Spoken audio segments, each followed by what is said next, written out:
రాఘవేందర్ పోరాటం ఏందో తెలుసా? ఆ జామకాయ ఇక్కడ పెట్టినగా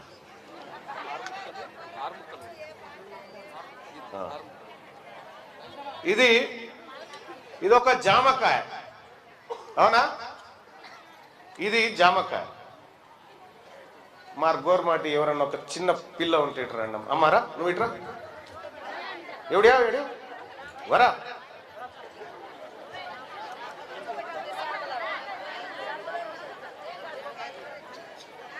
రైట్, ఈ పాప ఉంది, ఈమె మన గోర్మాటి అంటే మన లంబాడోళ్ళ బిడ్డ. అయితే ఈ జామ పండు ఒకటి ఉంది. ఈ జామ పండులో అంబేద్కర్ ఏం చేసిందంటే ఈ బిడ్డలకు వీళ్ళు అమాయకులు, వీళ్ళని పెద్దోళ్ళంతా ఆగం చేస్తారని ఇండ్లకేని ఒక్క ముక్క ఉంచుడు. ఒక ముక్క ఉంచు. అంబేద్కర్ కట్ చేసి ఉందా ఆల్రెడీ? ఇది మొత్తం 6 ముక్కలు ఉందిగా, ఒక ముక్క తీసి పాపకి ఇచ్చిండు. నువ్వు తిని బిడ్డ అని చెప్పినంటే మన లంబాడి వాళ్లకు మన ఎస్టీలకు ఈ పండులోంచి ఒక ముక్క ఇచ్చాడు, అవునా? నువ్వు బిడ్డ గీన్నె నిలవడు. ఈడనే మన సోదరుడు ఎంఆర్పిఎస్ అధికార ప్రతినిధి, జిల్లా అధికార ప్రతినిధి ఇక్కడ ఉన్నాడు, మన మాదిగోళ్ళ బిడ్డ. వాళ్ళకి ఏం చేసిండు అంబేద్కర్? వీళ్ళు కూడా అన్యాయం అయిపోతారు అని వీళ్ళకు ముక్క పంచాడు. 2 ముక్కలు పోయినాయి కదా. 2 ముక్కలు పోయిన తర్వాత ఇక్కడ మన బీసీలు ఉంటారు కదా, మన బీసీలకు ఒక ముక్క పంచింది. మన రాఘవేందర్కు ఒక ముక్క. ఇక ఇంట్లో ఎన్ని ఉన్నాయి? 3 ముక్కలు ఉన్నాయి కదా. ఈ 3 ముక్కలు ఎవరికట అంటే వాళ్ళకట. అరే మేము బీసీలం ఎక్కున్నాం రా, ఇక్కడ మా బీసీల దాంట్లో మనం అంతా సూదరోళమే కదా. సూదరోళం అంటే ఎరికేగా మనము, మా సూదరోళం ఎక్కున్నాం రా, మాకు గింతమంది ఉంటే గీ ఒక్క ముఖ్యాలు సరిపోతుంది రా అనేవో రాఘవేందర్ చెప్తా ఉన్నాడు. గింతమంది కడుపులు ఉన్నాయి, మాకు ఆకలి అవుతుంది, ఒక ముక్కతో మా కడుపెట్ల నిండుతుందిరా అని చెప్తా ఉన్నారు. వీళ్ళు మోతాదు ఉన్నారు, ఒక ముక్క సరిపోయింది. వీళ్ళు మోతాదు ఉన్నారు, ఒక ముక్క సరిపోయింది. మరి మేము సగం పచ్చైతే తప్ప మా కడుపు నిండదనేవో రాఘవేందర్ చెప్తా ఉన్నాడు. రాఘవేందర్ చెప్తే ఆర్ కృష్ణయ్య గారు మేము అందరం కలిసి ఏం చేసినామంటే రాఘవేందర్ చెప్పింది కరెక్టే, ఈ ఒక్క ముక్కతో మా కడుపు నిండది, మాకు ఇలా 2 ముక్కలు కావాలి అని చెప్పి మళ్ళొక 2 ముక్కల కోసం కొట్లాడినాం. మళ్ళొక 2 ముక్కల కోసం కొట్లాడి రాఘవేందర్ చేతిలో పెట్టాం. ఈ ఒక్క ముక్క మిగిలింది కదా, ఇది రెడ్డోళ్ళకి, ఇది రెడ్లకు వెలమదొరలకు ఈ ఒక్క ముక్క. ఎందుకంటే వాళ్ళు పిడికెడు మంది ఉంటారు కాబట్టి వాళ్ళకి నిండంగా సరిపోతుంది. ఇంకా వాళ్ళు కొద్ది మంది ఉంటారు కాబట్టి వాళ్ళకి సరిపోతుంది. మరి బీసీలం సోదరులం చాలా మంది ఉంటాం కదా, సరిపోదు. కాబట్టి మేమంతా కొట్లాడి 2 ముక్కలు మళ్ళీ సంపాదించుకొచ్చి రాఘవేంద్ర చేతిలో పెట్టాం. పెట్టంగానే ఏమైంది? ఈ రెడ్డి ఆయన ఏమని చేసి నెరికేనా ఇది తిన్నాడు. ఈ ముక్క తిన్నాక ఇట్లా పట్టుకో వసంతమ్మ, ఈ ముక్క తిన్నాడు, అయిపోయింది. తిన్నాక ఏమంటాడంటే ఇది నాదే అంటుండు. మళ్ళా ఇది నాదే అంటుండు. నాదే అంటే అట్టెట్లా నీదవుతుందిరా? 100కి 60 మంది మేము మనం ఉంటిమి, 100కి 3 మీరుంటురి, 100కి 15 మంది వాళ్ళు ఉండే, 100కి 10 మంది వీళ్ళు ఉండే. నువ్వు పిడికెడు మంది లేను ఇంత సగం పచ్చట తింటావురా, మా పేదోళ్ళు తినాలి కదరా ఇది అని చెప్పి రాఘవేందర్ చెప్తా ఉంటే ఆయనత అందరం కొట్లాడితే మొన్న 42% అంటే ఈ పచ్చలో 40%, 50% అంటే సగం తుకడం మీకు ఇస్తామని ఒప్పుకున్నాడు. ఎవరు? రేవంత్ రెడ్డి గారు ఒప్పుకున్నాడు. ఒప్పుకొని 42% జీవో అని తీసంగానే రాఘవేంద్ర ఏమనుకున్నాడు? అమ్మయ్య ఇక నా వల్ల కడుపు నింపొచ్చురా, నేను ఈ సగం పచ్చతోటి మా వల్ల కడుపు నింపొచ్చు, ఏళ్ళకైనా నుంచి ఉపాసం అంటున్నారు నా బిడ్డలు, కడుపు నింపొచ్చు అని చెప్పి ఆయన చేతులు పట్టుకున్నాడు. చేతులు పట్టుకోగానే ఈ పచ్చ తిన్నటువంటి రెడ్డి ఆయన ఏం చేసి నెరికేనా, ఇది మధ్యమైనా సరే కానీ వీళ్ళు నోట్లోకి పోవద్దని హైకోర్టు కురికాడు. ఇది మట్టిలో పడ్డా సరే కానీ ఈ సూదరాలు తినొద్దు, వీళ్ళు తినొద్దు అని చెప్పి ఈ పచ్చని మళ్ళా గుంజుకపోయి హైకోర్టు కాడ పెట్టి అయ్యా మా కాళ్ళ కింద బతకాలి, మా తను అడక తినాలి, కానీ మా దాంట్లో వాటా ఎట్లిస్తారు వాళ్ళకు అని చెప్పి ఈ జామకాయను ఎత్తుకపోయి మళ్ళీ ఎడబెట్టిరు. కేసేసిన ఆయన ఎవరు? ఈ జామకాయ వాపస్ తేవాలని గుట్టంగారి మాధవరెడ్డి అని ఓ రెడ్డి ఆయన కేసేసాను.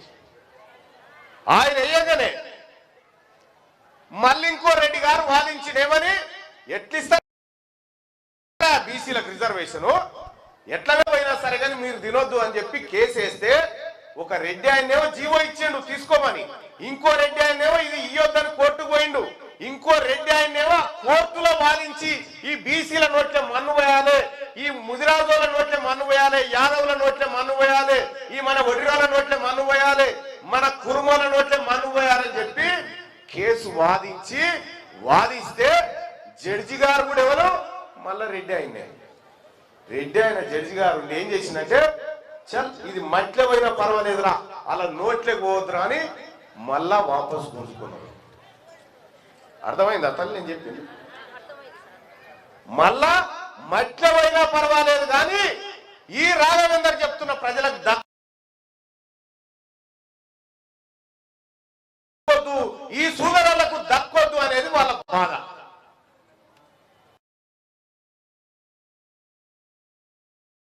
మరి దక్కాలనా వద్దా? గట్టిగా చెప్పు, దక్కాలనా వద్దా?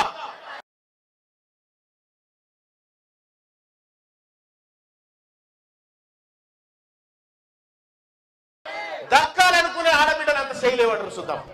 మేము మా నోట్ల మన్ను పోసినోడు ఎవడైతే ఉన్నాడో, ఎవరు పోసిరు? రెడ్లు మన నోట్ల మన్ను పోసిరు. మన నోట్ల మన్ను పోసిన రెడ్లకు వాళ్ళ ఒళ్ళే ఓటు ఎట్లేద్దాం చెప్పురి? రాలే ఓట్ల నాడు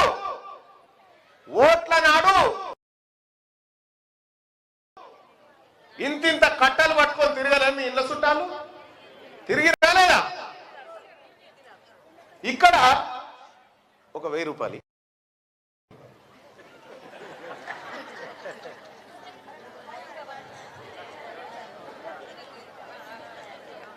ఇగో ఇది 1000 రూపాయలు.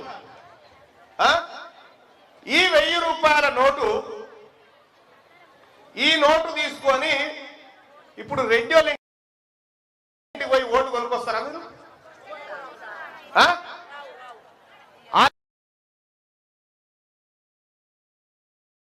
ఇంటికి పోయి నువ్వు ఇక్కడ నీ ఓటు నాకు మొన్న నాది 500కే కొన్నావు కదా, నీది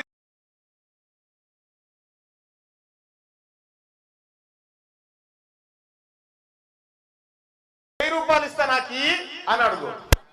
మేము ఓట్లు అమ్ముకుంటామా? చెలాయించి మీరిచ్చిన బలంతోనే జామ పచ్చ కింద వారేసారు. మీరిచ్చింది ఆ బలం, వాళ్ళకు ఓట్లేసి అవి అట్లా చేసారు. మీరు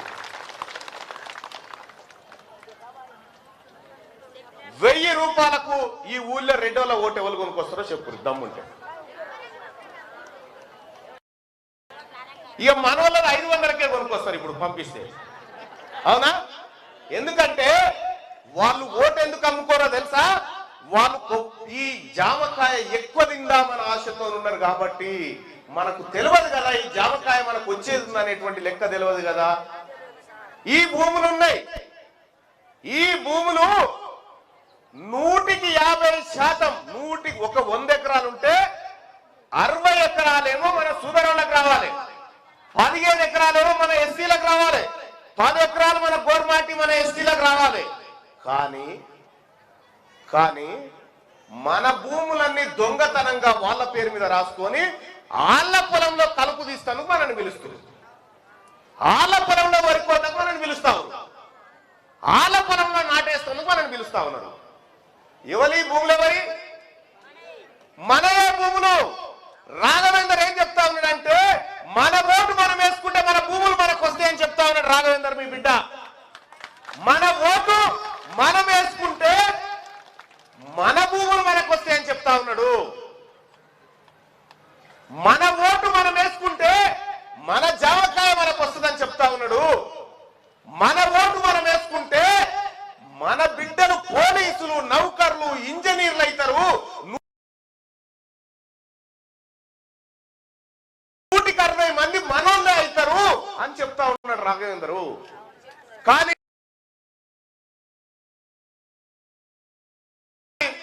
ఆ రెడ్డి ఆయన ఏమంటాడు, మీ దగ్గర ఓటు కొనకపోయినా ఆయన ఎట్లా కానిస్తారా మీకు?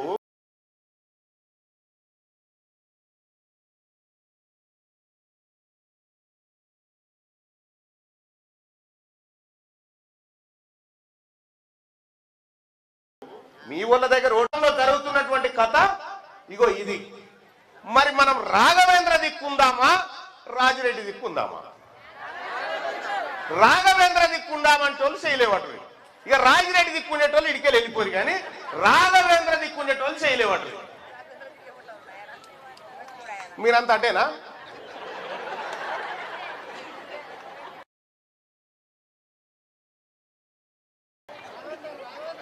రాఘవేంద్రేనా?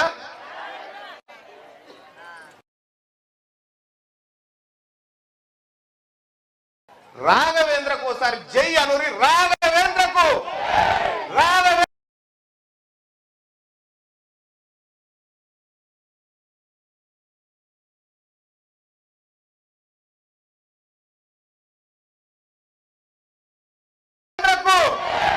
ఇప్పుడు ఇంకోటి కూడా అనాలి మీరు.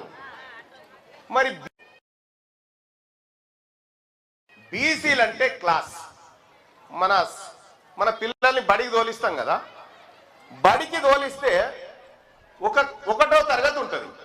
1వ తరగతిలో మన ముదిరాజుల బిడ్డ 1వ తరగతిలో లోపట్నే కూర్చుంటాడు, మన గౌన్ల బిడ్డ అన్ననే కూర్చుంటాడు, మన కమరోళ్ళ పిల్లగాడు అన్ననే కూర్చుంటాడు, మన వడిరోళ్ళ బిడ్డ అన్ననే కూర్చుంటాడు, మన సాకల మంగళ పిల్లలు అన్ననే కూర్చుంటారు. అలాగే మన లంబడోళ్ళ బిడ్డ అన్ననే కూర్చుంటాడు, మన మాదిగోళ్ళ బిడ్డ మాలోళ్ళ బిడ్డ కూడా అన్ననే కూర్చుంటాడు. జర తామ్యాడి అయితే వీళ్ళందరూ ఇలా కూర్చుంటారు కదా, క్లాస్లో బళ్ళే కూర్చుంటారు కదా, ఒకటే క్లాస్ రూమ్ లో కూర్చుంటారు కదా. వీళ్ళందరూ కూర్చున్న రూమునే క్లాస్ అంటారు, తరగతి అంటే. ఆ రూమ్ లో కూర్చున్న నువ్వు నేను ఎస్సీ ఎస్టీ బీసీ మైనారిటీ కూడా మనమంతా ఒక్కటే అని చెప్తా ఉన్నది అన్నట్టు. మనమంతా ఒక్కటే. ఇండ్ల రెడ్లు లేరు, ఇండ్ల రెడ్లు వెరమను లేరు. వాళ్ళు వేరు మనం వేరు. వాళ్ళకు మనకు సోపతొద్దు.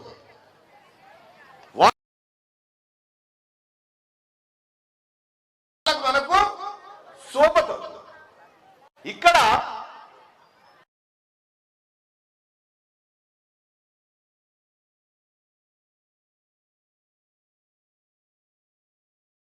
మీకు ఒక కథ చెప్తా. ఆర్ కృష్ణకి నీళ్ళు టైం పడుతుంది ఎట్లయినా. ఇక జేబులో పెట్టుకోను, ఈ మన బిడ్డ ఆర్ కృష్ణ సొమ్ము కాబట్టి నీకు 500 పట్టుకో. ఎవరు కథ మంచిగా వింటారో వాళ్ళకి ఇంకో 500 ఇస్తా. నేను అడిగింది ఇన్నది చెప్పాలి మళ్ళీ మీరు, సరేనా?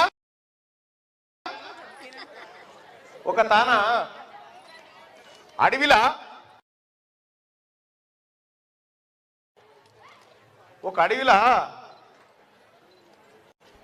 పులి ఉంటుంది.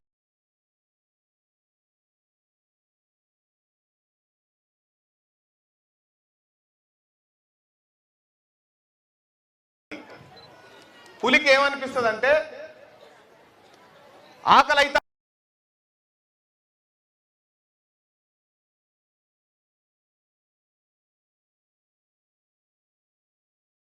ఉంటది, చెప్తుంది. చెప్పగానే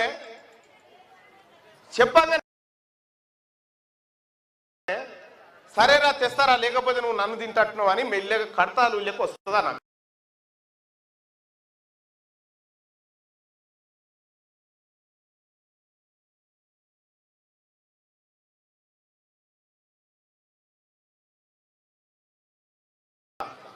వచ్చి ఏం చేస్తుంది అంటే, అరే మేక నేను రాజును ఎట్లయితారా, పులి కదరా రాజు నల్లమలకు, నేను ఎట్లయితారని అయితా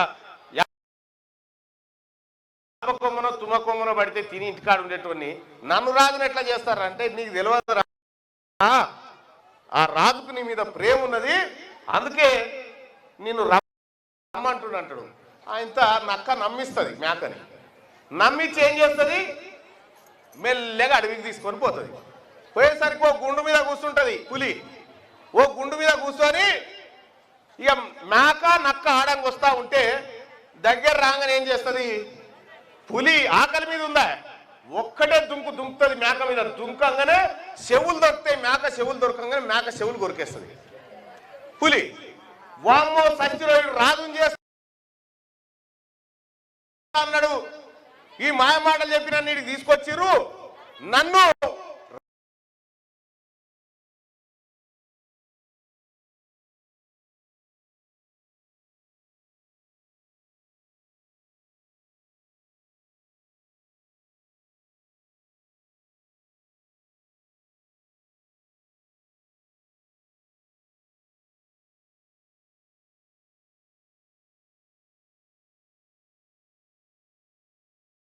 రాజుని చేస్తా అని నన్ను ఇంతందుకే తెచ్చిన వీడు.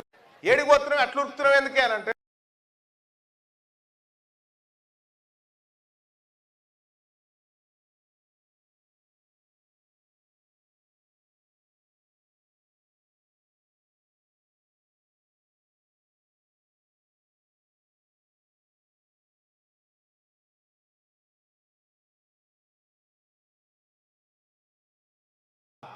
నన్ను రాజుంది అంటే నీ చెవులు ఉత్త కొరకలేదే, నీ కిరీటం పెడదాం. రాజు అంటే కిరీటం ఉండాలిగా, కిరీటం పెడతాను చెవులు అడ్డము, నేను చెవులు కొరికినని రాదని చెప్తుంది. అరే ఇది నిజమే కావచ్చు అని ఏం చేస్తుంది, మళ్ళా పోతుంది నక్కెంట. వీడు ముంగ ఎందుకైనా మంచిదని మేక ఇసారతో ఈ దిక్కు మూతి పెట్టొద్దని వెనక దిక్కు తిరిగి నిలబడుతుంది. వెనక దిక్కు నిలబడంగానే ఈసారి ఏం చేస్తుంది, పులి తడక్కుని అందుకోపోయి తోక కొరుకుతుంది. మేకది తోక కొరుకుతుంది. మేక తోక కొరకంగానే వామ్మో వీడు పక్కా నన్ను చంపేందుకే వచ్చిండ్రా, ఇది నన్ను రాజుని చేస్తాను కాదు, నన్ను శివం చేస్తాందుకే, నన్ను చంపేందుకే వీడు నన్ను దోలుకొచ్చిండు అని చెప్పి ఆ మేక మళ్ళా ఉరుకుతుంది. రెండోసారి ఉరుకుతుంది. రెండోసారి ఉరుకుతుంటే ఈ పులి చెప్తుంది, వాడిని పట్టుకొస్తేనే మంచిది లేకపోతే నిన్ను తింటా అంటాడు. మరి ఏమో 2 సార్లు నమ్మించి తీసుకొచ్చి కదరా, మళ్ళీ ఎట్లా నమ్మించి తీసుకురావాలి వాడిని, మళ్ళీ ఎట్లా నమ్మియాలని చెప్పి మళ్ళా పోతుంది నక్క దగ్గరికి. మేక దగ్గరికి పోయి ఏడి కురుకుతున్నావు అట్లా దమ్బట్టుకుని రుక్తా ఉన్నావు అంటే, నీ నోట్లే మనువే కదరా, నన్ను చంపేదా మళ్ళా వచ్చినావురా నువ్వు, నేను రాని మేక అంటది. ఎందుకు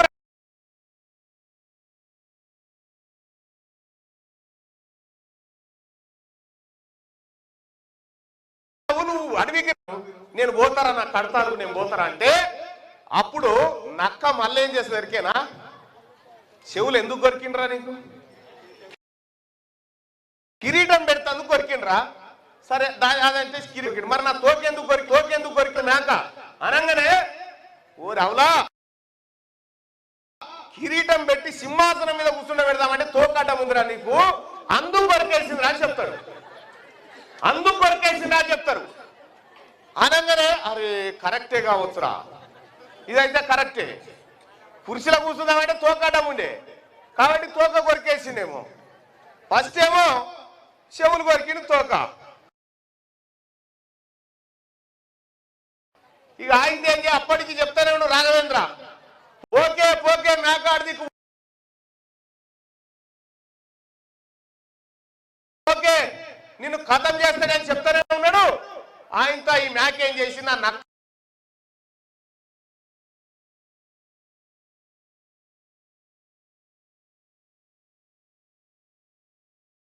నమ్మి ఆ పులి దగ్గరికి పోయింది. పులి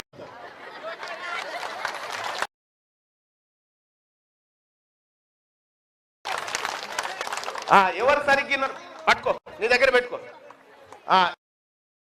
ప్రింట్ మీడియా మిత్రులకు చెప్పలేక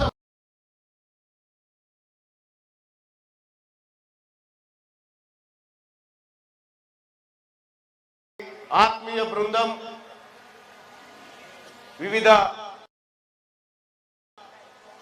ఇదేందా ఇందులో అత్యంత పేదవాళ్ళు ఎవరు మీరే చెప్పు. ఇక సరిపోవే కృష్ణ, నన్ను ఇచ్చిన పైసలు సరిపోవు. అమ్మా అర్థమైంది కదా మేము ఎవరమో. మీరు పులి దగ్గరికి పోకుండా కాపాడుతున్నటువంటి బిడ్డలం మేమంతా. కాబట్టి జాగ్రత్త. మనం ఎట్టున్నాం? బీసీల దిక్కున్నామా? బీసీల దిక్కే కదా. అందరు చేయలేవారు. ఎప్పుడు ఎట్టున్నాం? బీసీల దిక్కున్నాం.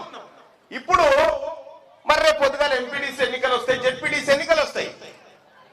మరి ఏ గుర్తుకేయాలి మనం? మన పార్టీ ఏది? కాంగ్రెస్ పార్టీ ఉంది, చేయి గుర్తు. ఎవరిది?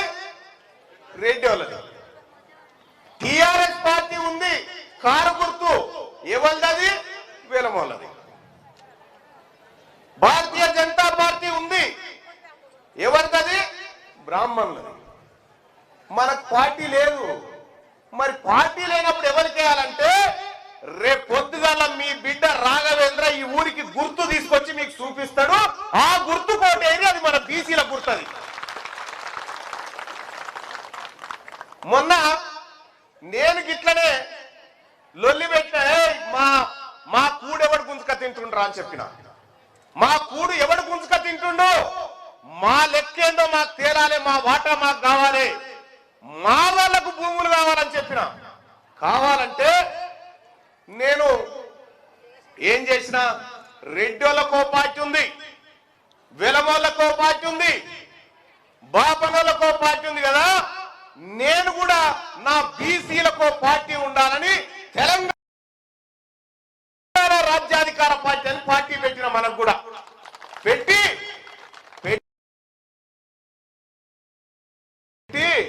మాకు కూడా ఒక పార్టీ ఉంది. తీన్మార్ మల్లన్న ఇట్లా చెప్పిండో లేదో, నేను కూడా నా వాళ్ళకి పార్టీ పెడుతున్నా అనగానే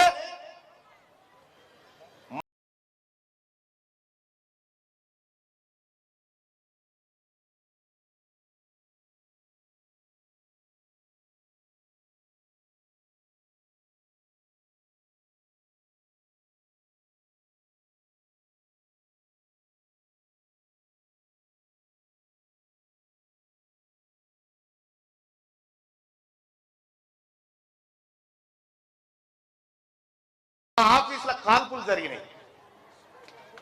నన్ను చంపడానికి ప్రయత్నం. ఓట్లు మాయ అయితే నువ్వెట్లేస్తావురా?